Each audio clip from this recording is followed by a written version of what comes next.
I woke up with my husband's nephew's hand on me while I was sleeping. Part 2. It's been a few months since my last post, and my life has taken a turn I never could have imagined. If you remember, I shared a story about waking up with my husband Tom's nephew, Alex, touching me inappropriately. I decided not to tell Tom to avoid tearing our family apart. But now, I feel the need to share the rest of the story, as things have drastically changed. After confronting Alex and telling him to stay away, I thought I could move on. But the memory of that night kept haunting me, and I found myself thinking about Alex more and more. It was wrong, and I knew it, but I couldn't shake the feeling. A few weeks later, we had another family gathering. I tried to avoid Alex, but our eyes kept meeting across the room. There was a tension between us that I couldn't ignore. After everyone else had gone to bed, I found myself lingering in the kitchen, hoping to talk to him. When Alex walked in, my heart raced. We started talking, and I could see the guilt and confusion in his eyes. One thing led to another, and we ended up kissing. It was a whirlwind of emotions, guilt, desire, and fear all mixed together. We stopped before things went too far, but the seed had been planted. Over the next few weeks, we secretly texted and met up a few times.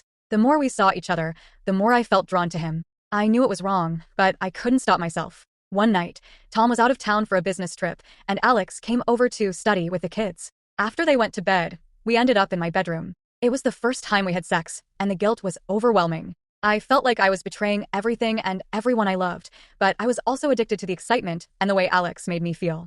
We continued our affair, always careful to keep it a secret. But secrets like these have a way of coming out. One evening, Tom came home early from work and caught us together. The look of betrayal and hurt on his face is something I will never forget. He didn't say a word, just turned around and left the house. Tom filed for divorce immediately. He told his family what happened, and the fallout was catastrophic. His brother, Alex's father, was furious and heartbroken. The entire family cut me off, and I was left alone to deal with the consequences of my actions. On top of losing my family, there were legal repercussions.